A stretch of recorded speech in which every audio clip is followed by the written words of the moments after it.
morning. Good morning. Welcome to the Entrepreneurship Forum. Today I want to introduce a gentleman who I have known since high school days. Yep. We were, our dads both owned service stations. So we learned how to wash windows and greet customers and all the basics. We always said that everything you need to know about business, you can learn by working in a service station. And I think that's true, don't you, Joe? Learned a lot. But not everything, for sure. But, I kept on learning. and the really nice thing to know about Joe Leverich, CPA and business advisor, is that what he just said is so very true, is that you never stop learning. And you always continue to learn if you, and I think that makes you happy. And so I'm going to turn the time over to Joe Leverich. Hey, thank you. How's that? That's great. That's great. You got me. My sound's okay. Well, as Rick said, my name's Joe Leverich, born and raised in Salt Lake City, Utah. I didn't know what I wanted to do other than I worked for my father. And so my father had a service station, as Rick mentioned. We had some apartments and dry cleaners. And so when we had time off, we worked. That's what we did, because that's how we made it happen. And then I had the experience of being, a letter from the president came. And the president says, "You've been drafted." And then you don't have the draft anymore, but that's, so I didn't have that privilege. And so I didn't want to have that privilege. So I decided to join the United States Navy for 4 years. And that was a very rude awakening. Because when you go into the military, you find out that no matter how tough you think you have it here, it's a piece of cake. It is very nice. And all of a sudden, you're in a whole different situation. And about a year into the Navy, what I found out is guys like me ran the Navy. You see, I was an enlisted man. And being an enlisted man, I was considered to be the lowest thing in the world. And what they used to tell us is you know how low well shit is? I was lower than that. But after a year, I was running the Navy. And what I discovered was, in running the Navy, is there's an officer, and he had a college education. And they wouldn't call me, "Mister, my name is Leverich." "Leverich, get over here." And they'd ask me what they should do. And I had a plan, and I'd tell them what to do. And then with all their authority that I gave them, they would go conduct this. So for the next 3 years, what I figured out is why was he getting 5 times the pay? And why, when we had an opportunity to do something kind of, you might say heroic, could be dumb, why did I get volunteered to go see if I could get my whatever blown off? And I didn't volunteer. It's the way they do things in this community. We have an opportunity for you. And so I was really driven to get a college degree, because I didn't have one before, and wasn't very driven because my father did very well in the service station business, owning dry cleaners and apartments. And so my whole idea was I didn't need one. But after that experience, I decided, no, what separates me from the enlisted men was a college degree. So I sought a college degree. Did it in 2.5 years, University of Utah. Very driven, because I just spent 4 years in the military, and we worked very hard in those days, and I think they still do. While I was in school, I can't remember this gentleman's name back here in the back. Grant, I should remember your name. So Grant, you're going to go into marketing. Sure, yeah. So I was going to go into marketing. Made sense. Thought that's what I wanted to do. And my very first marketing teacher, his name was Daniels. And he says, if you want to get an A in my class, you know my brother Jack. And otherwise, he wanted a quart of Jack Daniels. Okay. And then he said, when you graduate from the University of Utah and you're selling life insurance, And I raised my hand. Professor Daniels, I'm going to get a college degree to go sell life insurance. Yep, that's what people do when they get a marketing degree. Maybe it's not that way today, but it was that way then. I went and got a drop card, and the reason I went and got a drop card is I was getting A's in accounting. And I'm going to be very honest, I didn't know what it was. My father had a service station, dry cleaners. We did some things with credit cards. We filed sales tax returns. But it didn't mean anything to me. I just wrote memorization. You know? But I was going to go get a degree in accounting because I wasn't going to go be a salesman. And went through school, got my accounting degree. I became a CPA, started my own CPA firm. Rich Yearberry back here, his wife Lynette, but Rich had worked with me at one time, eons ago. And since then, everything's gone on. Just in January, I joined with a firm called Gallina. We have 350 employees, 50 business partners, CPAs. We have 11 offices, and we are a very, very high-level firm that only works with private business owners. So that's where my expertise is private business owners. We don't do anything with public owners. Why am I excited about you guys in Utah? One of my customers Monday, contacted me how to sign a non-disclosure agreement. Non-disclosure means I can't tell you what the agreement is. But it's a company coming out of Silicon Valley. And why would they come to Utah? IT's huge here.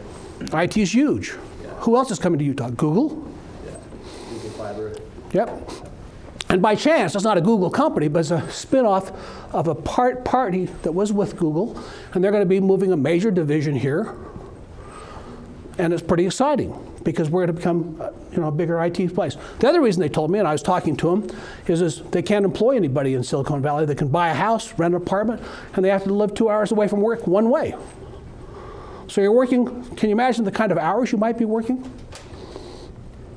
Probably 10, 12 hours a day in a bus for 2 hours one way, 2 hours another way.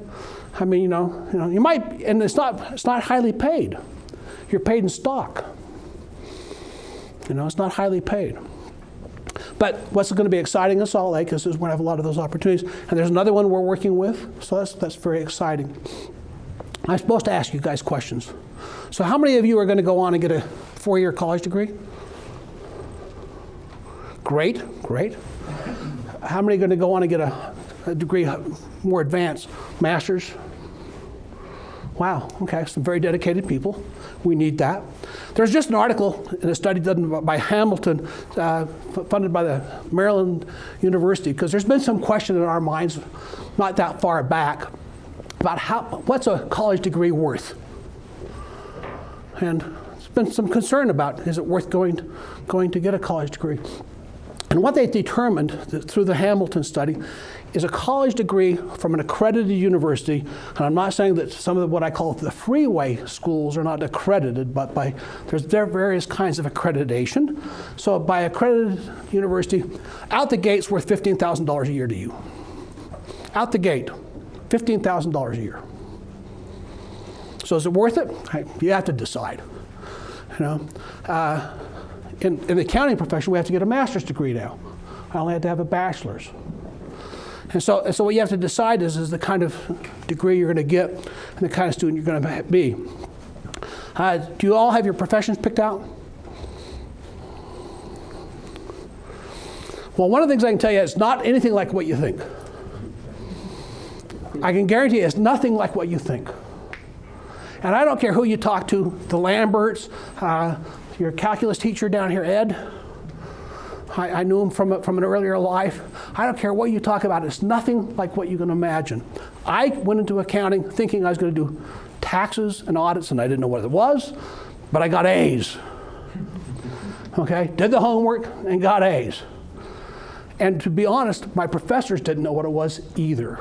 They taught well, and many of them had experience. They were experienced business people or had experience. It wasn't like they didn't know anything, but they didn't know what my experience was going to be like.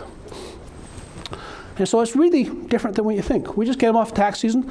It's my 40th successful, succinct, continuous tax season. Tax season, we work a minimum of 60 hours a week, sometimes 70, and that's just what you do. It's like the farmer, or when I worked for my father in the service station. When it snowed, we'd plow. That's just what you do. And did I love it? Well, I've done it for 40 years, so I must like it, right? But here's the biggest trick. And the thing that I get most concerned about is, and I have a handout here, and you're very welcome to take it, is you need to learn some skills that you haven't learned yet. And the big skills that you need to learn is trust. How do we develop trust?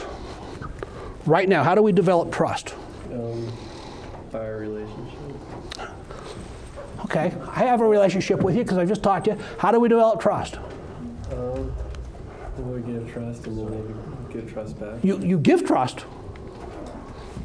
What do you give me? I don't know how to explain, I guess. Yeah, it is hard to explain, isn't it? Give your word. Give your word. So here's the problem. Follow through. Here's the problem you guys have, and it's really a big problem. You text and you email and you communicate in some kind of gibberish. I'm a businessman. You need to communicate to me, especially if I'm the owner, because I'm the guy that hires, fires, and makes decisions. So you got to communicate in my style. Now, could you find a business to work for in your style? You could. But sometimes you're going to go to the bank and get a loan. Sometimes you're going to go in front of a jury and have to give a testimony. Sometimes you're going to make an investment change or challenge. And as your career changes, you need to be able to communicate. And they've done a lot of studies, and what they say is the written word is 15% of communication. The written word is 15% of communication. 35% of communication is by tonality. 35% of communication is my tonality. And the balance is you're making connection with me and seeing me. So on an email, and maybe, yes, sir. What was that percentage? The second one? So after 35. 35. And then the balance. So here's the challenge. Have you ever gotten an email and from a loved one, family member, and they go, what the heck are they saying? I didn't do the right thing, because you read tone of your brother, family, mother into that email. Didn't you? Jose, did you ever do that? No. No? No, I said yeah. Not yet. I said yeah twice. Yeah. So what we have to learn is how do we communicate, and what's effective communication? Because talking's not communication.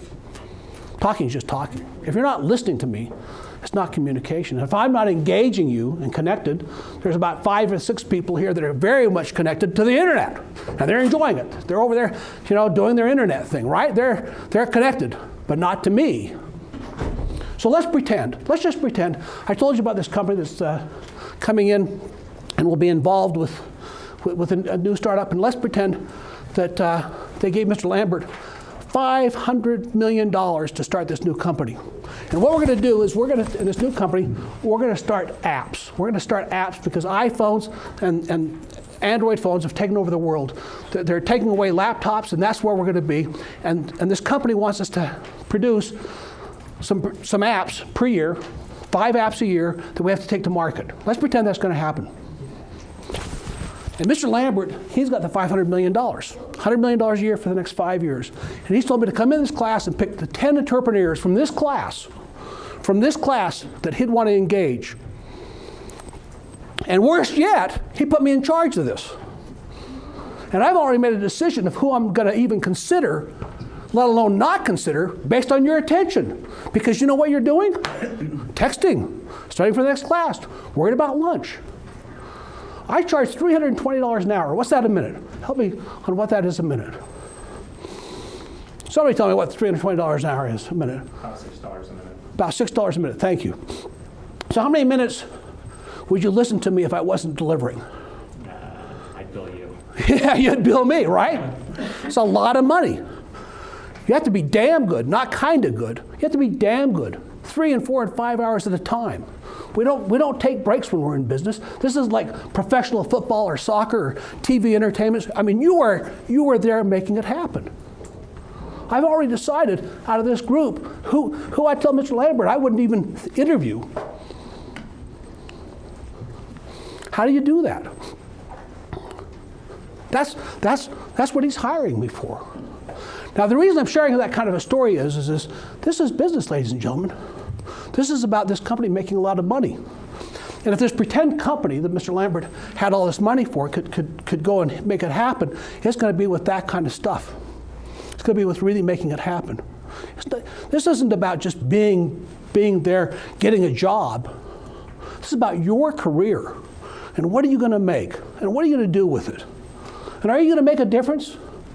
Or after your, X number of years, and one of the sad things is there used to be this retirement age called 65, and what is it today? 72, I think. What? 72? 80. It's not 65 anymore, okay? I look here and you're very young, and you guys have a lot of working years. There's a lot of working years I can see in most of you. Okay, all of you. And so you got to realize we're not in class anymore. This is for real. All of this counts. All of this is count. The way you show up, the way you don't show up, what it is you do, this is all for real. And it happens every time. You're getting an A in this class. Or, hey, I'm just riding along to get a C. Good enough. Is it? When are you going to start getting A's? I want you to think about, what do we think of failure? Now, a new common deal in businesses is the faster you fail, that's great, but you have to have a big wallet behind you, because most of us don't have a big wallet. So what do we think of failure? And what's the difference between failure and first place? Because isn't second place failure? I mean, isn't second place failure? I was talking to Victoria earlier, and I was telling her about my dismal attempt at getting through statistics at the University of Utah as an accounting program. If you didn't have solid good grades in accounting, you wouldn't get hired by the then prestigious accounting firms. And I had to take accounting 129 twice, and just to get a C, because I didn't get a C the first time. And there's accounting 139, and I had to take it twice too. Now, my excuse that I still even will tell you, ladies and gentlemen, is I was taking it from engineers who knew mathematics, and we know that accountants know arithmetic. They don't know mathematics. And so when I took 149, it was from a businessman, and I got an A. So that helped, at least raise my GPA. But I graduated second in my class. And that was because I'd made a decision. Of course, I'd been in the Navy for 4 years, hadn't been coddled by my mother. And then I said, I'm going to go make a difference. So what can you expect? What are the challenges? It's really going to be difficult. It's a different world. So I talked about building trust. One of the things we have to learn to do is negotiation.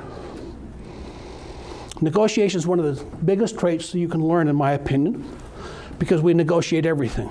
Mr. Lambert, why am I only getting a C in this class? I need a B. Then go to work and get it. But Mr. Lambert, it's the last week of the semester. There's still time. Depends on how many hours you've got. Right. So I mentioned about selling, and that I didn't want to go into selling. Guess what I do now? I sell. What's the other thing I do? Negotiate. What do I negotiate? My fee. $6 a minute is not worth it to some people. Right? I mean, it's an expensive fee. I spent 5 hours yesterday in a business meeting. And so you can imagine that gets expensive. Listening. So here's the challenge, and here's the biggest challenge when we talk or have lines to say, or you want to say something, or you want to interrupt me. What are you thinking about? How many of you thinking right here about what I'm saying, or are you thinking about what you're going to do in 5 minutes from now, or 20 minutes from now? I'm going to be at lunch. When's this guy going to be done? He's raising up. If you're going to be listening. You got to be listening, and then you take a pause, and then you talk. But if there's this inner chatter in your mind, you're not listening. And when you're selling or presenting or somebody having you stand up, you're trying to say, what am I going to say next? Where am I going to do? What am I going to say? And you're not listening. Learn to listen. Focus. Intensely focus. You need to be like whatever that is. Just really focus as tight as you can on listening to what they're saying and what they're not saying. My best business customer and I sat down. We're going to sell a piece of property, a lot of money, tens of millions of dollars. And when they left the meeting, he says, did you hear what they didn't say? Did you hear what they didn't say? Because he was listening with everything. He was listening with his heart, his ears, his body, listening. We know animals listen because animals can pick up our vibes, right? I believe we as people can too if we will listen. Taking the initiative. We are now at a point where you're going to graduate, and I'm going to hire you thinking you're skilled, and you got to take the initiative. And taking the initiative is everything as small as returning an email with a phone call. Oh, email with a phone call, why would I do that? Daniel, you sent me an email. Well written. Perfect English because of your background and stuff. But I'm an American. I didn't understand it. So what you're going to do is, Daniel, is you're going to call me and say, Mr. Leverich. You can call me Joe. Joe, did you get my email? Yes. Did you understand what it was? I'm not sure, Let me pull it up, because I get 180 to 300 emails a day. So you know how long I spend on my emails? Nanoseconds, right? Just boom, boom, boom, boom.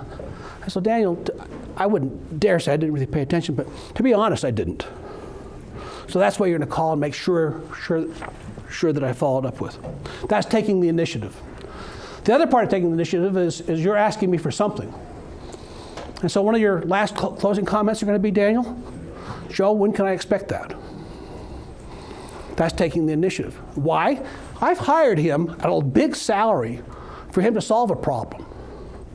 He's a problem solver. If when I hired him, he becomes a problem, 60, 90 days, we're going to have a real serious talk. 120, we're going to talk about, does it make sense we work together? Why? You've got to solve problems. That's what my job is too. And so it's kind of a challenge. Master your profession. We expect you to master your profession. I was introduced as an accountant, CPA. Back when I worked with Mr. Yearberry at the back of the room, I was typically an accountant. Now, I'm not quite sure what I am. I call myself a financial psychologist. That's not a program. That's not a degree. Why? Making business decisions, I can find a formula, a model that says, here's the decision. Here's what we should do. And Avery, you're going to say, that's my brother you're talking about firing. Or not giving an equal salary raise. Or whatever it is. My dad. You're telling me my dad isn't pulling his weight? That's where the psychology part of the decision comes in. And I didn't know that. That's a scary title, Joe. Financial psychology? Yeah. Yeah.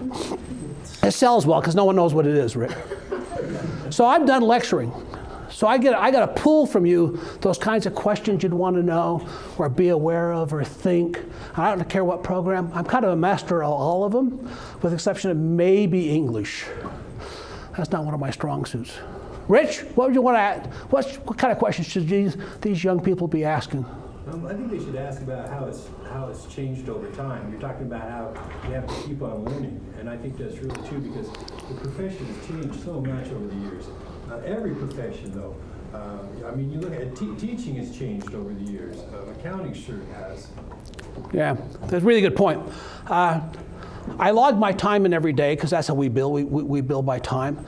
I checked my stats this morning. I had 15 hours of research this week.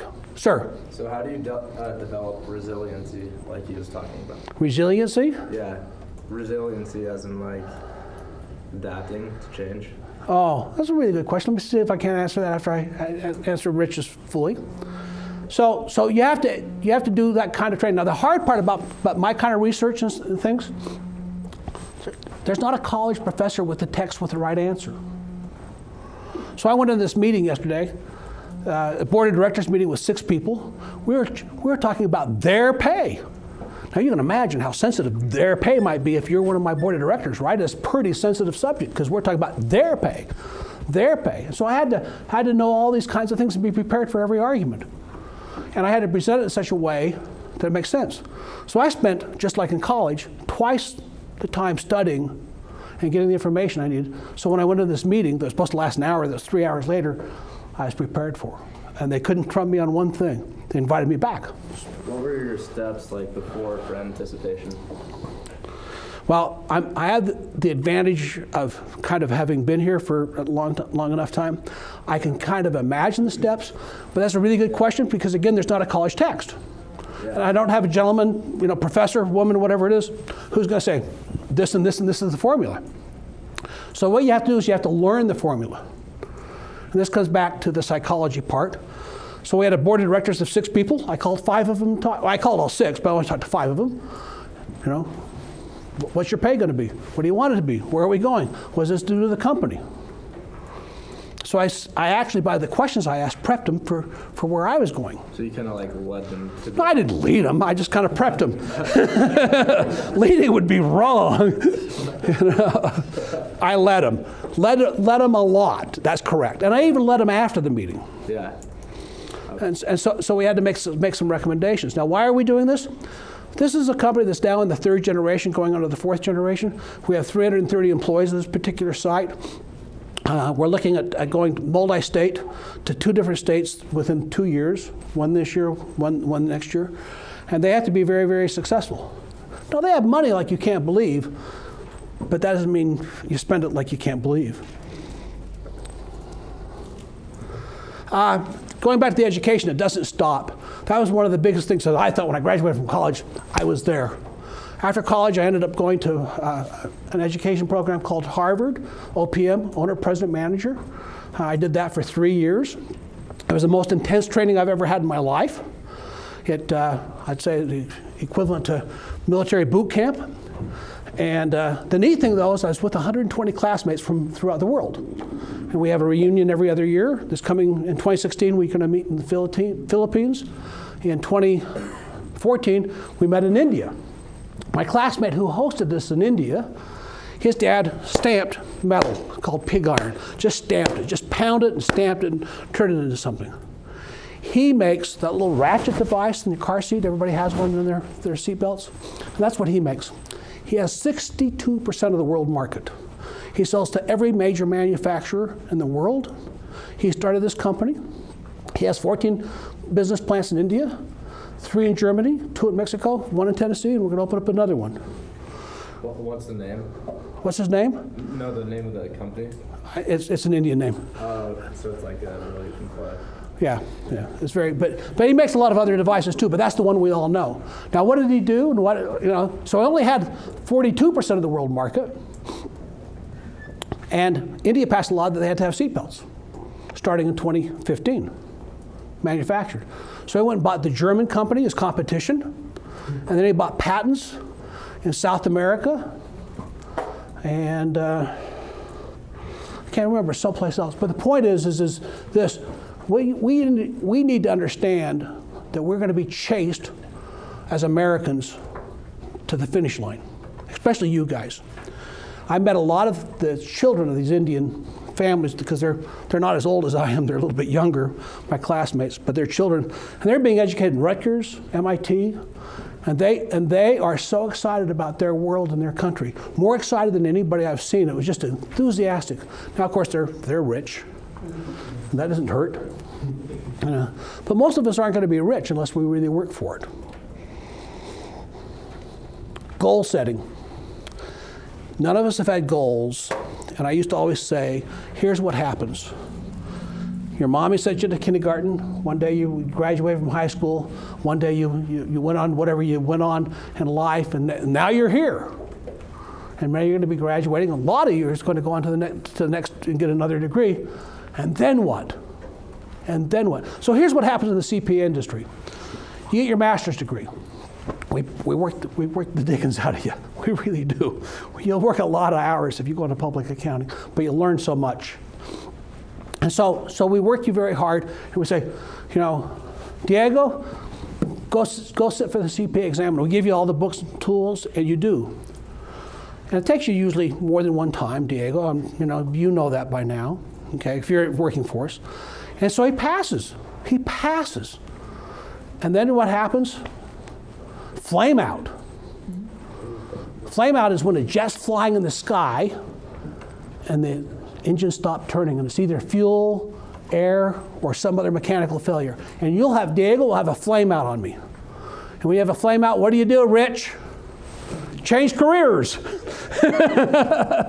Right? And why? Because you don't have your goals. You don't understand what it takes to go and become this. When I went into public accounting, having had a father that's a small businessman, I was granted that I understood there's lots of hours, lots of push, and just lots of unbelievable, focus and sticking with it. So sticking with it's probably the biggest thing, because it's easy to change. But can you imagine how hard it would be when you're 10 years into it to switch careers? You can. You easily can. But it's not easy, because now you're starting from ground zero. And it's going to take you a lot of time to get it to a certain level. Not quite ground zero, though, is it? It's not quite ground zero. Yeah, no, it's not quite. That's a good point. Mr. Lambert's saying that when you switch careers from one thing to the other thing, because you'll carry all those things you learned. I mean, I go back to my bachelor's degree at the University of Utah, and one of the classes I learned the most from was architecture. Just the stories of architecture and how it's done and how it's laid out. Because laying out an architecture thing is just like laying out a business. It has to function very well. It has to flow. It has to work. You can lay out a business so it's really a stupid design and it doesn't work. But look at the things you guys have seen. Where's McDonald's today? But what's happening to the cells? Yeah. Good. So where are we going to be going? When Rick and I were young men, they didn't have 7-Elevens, and now they have 7-Elevens. And Rick and I were young men. They didn't have anything like the internet. We had Sears catalog or something. You could order something to be shipped to your house. Okay. And now I can climb on the internet, and if I pay for it, I can have it in my office tomorrow, right? I mean, and that's just accustomed to. And for sure, come Monday, almost anywhere, Well, this goes back to that iPhone thing and the apps that they're going to be developing. I personally think that's going to be one of the biggest things coming, because iPhones are everywhere. And when I say everywhere, everywhere. It wouldn't be unusual. My friends in India, they all had 3 phones. And even, I had guides in India we went on a tiger safari, and even my guide, the Indian safari guy, he had a phone, a little flip phone, really old. Mr. Joe, what's your office phone number? Bum, bum, bum. Got to dial the American code and dial the number, and bang, I'm talking to my office from a forest in India. And he didn't think anything of it. He thought it was kind of, hey, isn't that funny? Let me talk to your secretary. So I mean, again, we have to understand this is a real different world. So let me tell you an OPM story real fast. They gave us really hard homework. It was really challenging, really difficult. And we'd stay up till all times of the hours. In one of my study groups, there was a gentleman that by chance had an office in Japan, Bangladesh, Dubai, Germany. And so guess what we would do with our homework? Ship it to Japan. We'd wake up in the morning all rested. Guess what we had back? The answers. Wasn't that neat? Now, it wasn't cheating because we didn't turn it in for a grade, but we didn't learn either. So the lesson is if you don't do your homework, you won't learn. You got to do your homework. You got to pay the price. Come back to this young gentleman's questions. How did I know what to ask and do? Because I paid my homework. I learned the price. If you don't learn the price, you're not going to make it through this. Solve problems, build relationships. Good. This is their homework, right? You have to write a paper of these 5 things. All right, so what burning question would you want to ask a business person? Sir? So anybody getting started in the business where they're going to bill for their hours, how did you justify your output for the billable hours you presented to your customers? How did you hold yourself accountable? Oh, that's a really good question. We just have a program that we have, and we set our time. Once in a while, our clients will ask us. The biggest problem is I sell paper. Okay? When I'm all done with my work, I've busted my butt doing a big tax return. It's just going to be some sheets of paper.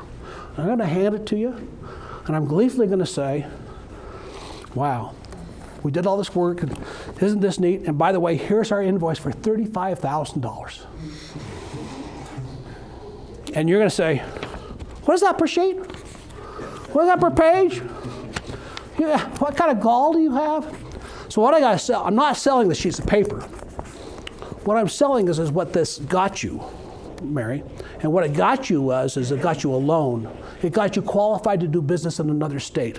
What it got you is that's what I'm selling. And I got to always remember, I'm selling the invisible. But then in return, the reason you'll pay me this big money that I say I bill or charge is while I'll make sure is wherever you're going to go get licensed or registered or a bank loan, I pre-approve it. Why do I pre-approve it? During the course of my doing my work with Mary, I'm going to say, we can do this or that. I said, well, what difference does it make? And I already know what the answer the banker wants or the government wants or whoever wants this to give her, this flying credit. So I pre-approve it. I find out the things. Going back to that question, I give her a choice, but then I lead her to the answer that's going to get you the credit you want, because that's why you're spending money. That's why you're doing it. Now that's big money, isn't it? I mean, some of us would be pleased to get a salary of $35,000 a year, knowing it's going to go up to start with. But some of us would be pleased to be able to do that. So it does take guts. And I don't know where you learn that. You learn it by not quitting. You learn it by staying focused. So I bought some duplexes. And my father said, Joe, the advantage with buying duplexes is it's easy in and hard out. It's like marriage, easy in and hard out. Okay? It's hard to get out of a marriage. Yes, it is. I'm not going to ask who the experts are, but it's hard. And so that's the same thing with duplexes. Ladies and gentlemen, if you want to be successful, if you want to achieve your goals, if you want to make that money, you want to have time off, you want to have balance in your life, whatever your goals are, you can have that. But it's not going to be easy. So you all drive up and down the freeway, and likely you've seen a sign that looks like it's in some kind of Italian language, and it says Garbett. And Mr. Garbett, Bryson Garbett, he has business developments called Garbett Developments, and he builds these very energy efficient apartments. You've seen them, that they have almost no energy bill. And by chance, in fact, it was Mr. Garbett who I introduced me to going to Harvard. Because I met with him to be a client, and he was just deep. I mean, deep. I mean, I couldn't believe how deep this guy was, because that's usually one of my skills, is I'm pretty damn deep. But he was deep, okay? And I was like, where did you learn that? And he, well, I went to this program, and he wouldn't tell me at first, but then he told me. And so the trick is, and what you want to do is figure this out. So Mr. Garbett's goals, when he started his company, no employees. He had no employees. When I first met him, he does now, but at that time he had no employees. He also made the decision he wasn't doing this for practice. Every project he could do, he wanted to participate big time and get like 3 times minimum the return. 3 times minimum the return. He's a developer.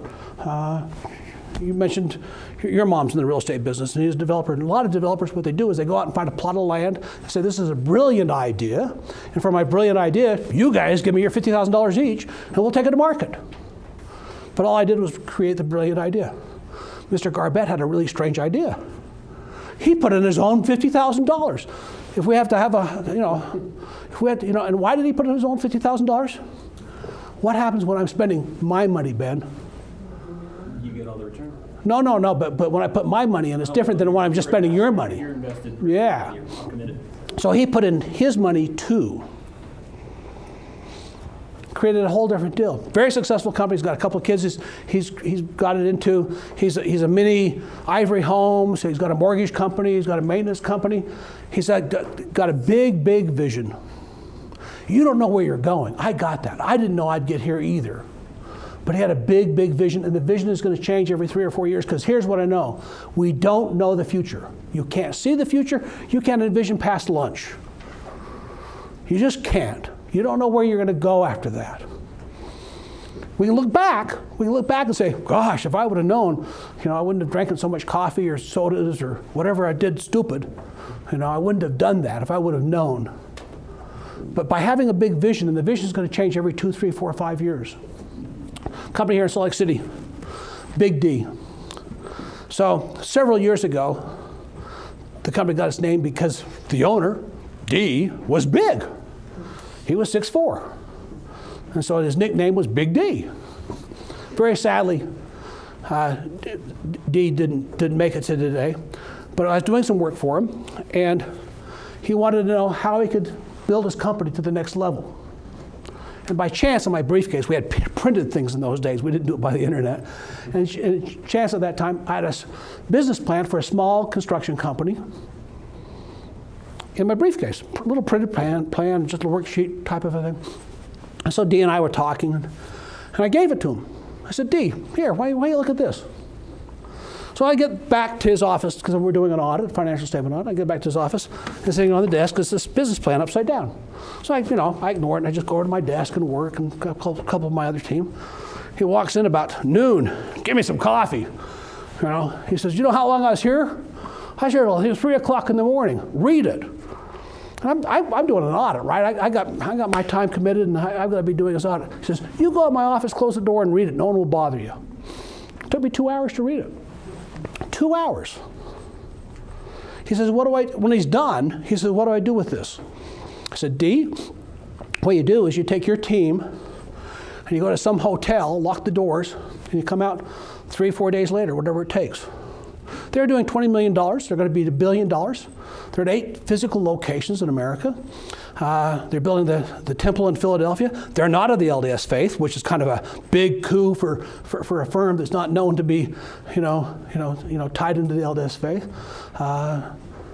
They do a lot of food processing. They have a 2020 plan. 2020 is 2020 foresight, but for 20 years. And why? I'm going to hire this young man here. He's going to be my business development director, and he's got to know that there's a future for him in 20 years from now. Else, what are you going to do? You're going to get damn good at I'm going to teach you and train you, and you're going to go make a lot of money for somebody else. So they have a 2020 plan. Every person in the company that's been there, I think, 3 or 4 years, is part of the 2020 plan. So everybody can go to this chart and see where they're at, what their plan is, and see how they're doing. It's expensive to do. It's really expensive to do. It's not cheap. It's a big damn investment. What business are they in? They build stuff, right? They build a lot of properties and hotels. They're building the Salt Lake City airport, but they're in the people business. This is the business of people. I don't care what business you think you're in, it's the people business. And if you can't communicate, talk, and be involved with people, you're in trouble. Okay, I got 5 minutes and I'm stopping, so you better ask some questions or I'll stop now. Sir? So do you conduct interviews anymore yourself, personally? No, in the company I'm with called Gallina, we have a professional interviewer. I interview clients, and one of my tricks is if a customer calls, I say, I don't know, it probably wouldn't work. You probably wouldn't be a fit for us or us for you. So, why don't we get together and do an interview, and when we're done, if you don't think it's a fit, I'll walk. What am I doing? What? I'm giving them reverse psychology, right? Goes back to the psychology thing. Normally as a CPA, accountant, dentist, attorney, because there's a lot of us that want work in Utah, we're all over you. We just, we'll do this, we'll do this. I do the opposite. Bryson Garbett, he does the opposite. Wherever the market goes, he goes the other direction. Why? He's made millions of dollars doing that. Now, is it right for everybody? It takes guts. Come on, somebody got to have a question back here in this back row. Do you have a question, ma'am? So have you seen a big difference with people that have a bachelor's degree versus someone that has a master's? Yes. you can't come into my office without a master's if you want a long-term career. I'll hire you as a bookkeeper, accountant, and that doesn't mean you can't have a great career. But if you want to really go there and have a tremendous career, you have to go all the way. You have to get a CPA. That's 40 hours of continuing education a year. I take 120. And is it worth it? At times I've really wondered. I will have to be honest. At times I've really wondered. My wife says the same thing about me. At times she's wondered, why she puts up with me. But So do you scout people that burn out from the big three here locally? As far as people that are still looking to continue in the accounting world? We hire anything we can. So here's the story of Gallina. Gallina's in Sacramento, California. A guy named Sam Gallina founded it, and they're in Sacramento. So what happens to the best and the brightest BYU graduates that come out of BYU? Great program, nationally recognized. They're going to work for the national CPA firms. And they go up to Salt Lake City and they go to work, right? And they're in Salt Lake City working, and I'll be damned if they didn't hire a star right here. This guy's a star, Benjamin. You are a star, and we want to take you places. And you've just done everything we've asked, and where are we going to send you? San Francisco. Isn't that exciting? Sure. Now, he's not very excited, but Benjamin is married, and he's got a dog and children. And about 18 to 20 months into this, you had a house with a yard, the dog could run, and, type of things. About 18 to 20 months, your wife says, honey, our whole house is about the size of our master bedroom closet. And this ain't working. Now, what do we know, Benjamin? What we know is there's a phrase in business called up or out. And since you went to San Francisco, you can't return to Salt Lake City because there's not a place for you. There's not a place. You're a great guy. What was it? Up, what was the other word? Out. He's figured it out. So you're going to go out. So about 20% of my partners, no, we have 50 partners, but 28 of them went to BYU. They went to work for the international accounting firms. Many of them worked overseas. And so we do a lot of what we call SALT work, sales tax, territory taxes. We do a lot of planning. We do a lot of reverse engineering. We do a lot of really fancy things. But that's why you want to go get that degree. Because again, when I graduated, I didn't know what any of that stuff was, and neither did my profession. And so that's where you're going to go to, because the future we don't know. We don't know what it's going to be like. It's going to change so much in the next 3 or 4 years. You can't believe it. Are we leaving, Victoria? No. I think we're ready, don't you? Where are we going? You're very neat. Yeah. Okay, I got to be about done, don't I, Rick? Any final? Come on, give me a zinger.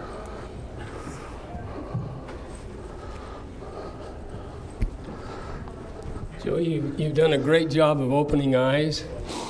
You've done a great job of confusing the people that thought they were headed in a direction, and now maybe they're going to change in the last day of class. But isn't that wonderful?